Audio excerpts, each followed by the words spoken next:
Imagine waking up one morning to find bulldozers parked at the end of your driveway, engines rumbling, men in hard hats pointing at your home, the house you poured your entire life savings into. Now imagine those bulldozers weren't there because of safety codes or government orders, but because your neighbors, through a homeowners association, decided you owed them fines for grass, parking, and mailbox paint. And when the dust cleared, the house they demolished wasn't even yours, but the governor's mansion. This is the story of how one man's fight with the HOA became a fight for everyone who's ever been pushed around by the powerful. Ethan Cole had spent 15 years of his life building the dream home. Perched high in the mountains, his mansion wasn't just bricks and beams. It was a monument to sweat, sacrifice, and endless nights balancing two jobs. Glass walls caught the sunrise, stone fireplaces glowed in winter, and the balcony stretched into the clouds.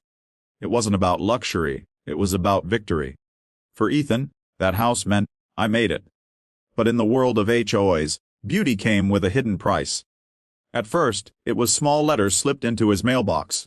Fine, the 50 for mailbox not painted beige. Then came $200 for leaving his truck in the driveway overnight. A $500 notice for grass exceeding 3 inches. Ethan laughed at the absurdity, until the bills piled into thousands. He tried to fight. He attended meetings, stood in front of suited board members who barely looked up from their papers. I'm not paying fines for grass, for parking, for nonsense, he pleaded. They smirked, cold and dismissive. Rules are rules. One woman snapped. Then came the threat demolition. He thought it was a bluff. After all, who would destroy a man's $1 million home over mailbox paint? But the HOA had muscle, money, and lawyers. Ethan's appeals failed. Judges waved him off, too tangled in technicalities to care. The morning the bulldozers came, Ethan stood barefoot on the driveway, heart hammering in his chest. He shouted, screamed, begged. But the machines roared to life.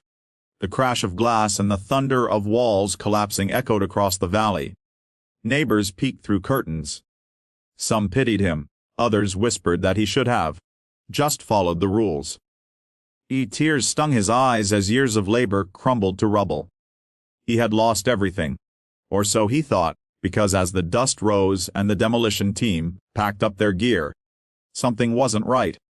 A phone call crackled through one of their radios. Confusion spread across their faces.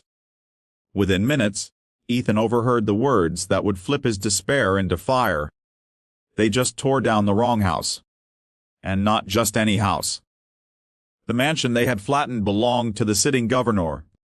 At first, Ethan couldn't process it. His own home, still standing, untouched, gleamed just 100 yards further up the mountain. The demolition crew, following outdated maps and paperwork rubber, stamped by the HOA, had leveled the governor's retreat instead. News spread like wildfire. Helicopters circled overhead. Reporters swarmed the road. Microphones shoved into Ethan's face.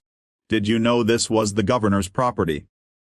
Do you think the HOA is to blame? What happens now? For the first time in years, Ethan had the microphone, not the HOA. And he wasn't going to waste it. They tried to take my house, he said, voice steady despite the chaos around him. They said rules mattered more than people. Well, look around. They broke their own rules. They destroyed the governor's home because greed blinded them. How many families before me have been bullied into silence?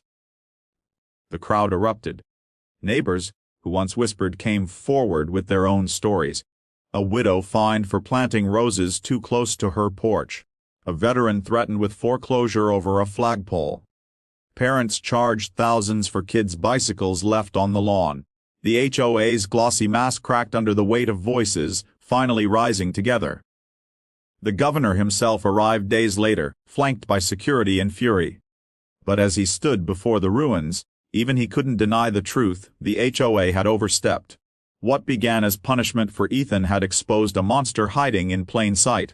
Lawsuits flew. Cameras rolled. The HOA, once arrogant, now cowered under national scrutiny. Their empire of fines and threats collapsed as quickly as the mansion they'd mistakenly destroyed. Ethan, once broken, now stood taller than ever. He didn't celebrate the governor's loss. He wasn't cruel. But he did smile, knowing justice had finally shifted. What was taken from him in fear had returned tenfold in strength. In the end, the HOA hadn't demolished his mansion. They'd demolished their own power. And Ethan's message rang out far beyond his mountain. You can bulldoze walls, but you can't bulldoze people. Final note for viewers. This isn't just a story about a house. It's about standing up when the powerful push you down. About refusing to let fear silence your voice. About remembering that rules should serve people, not the other way around.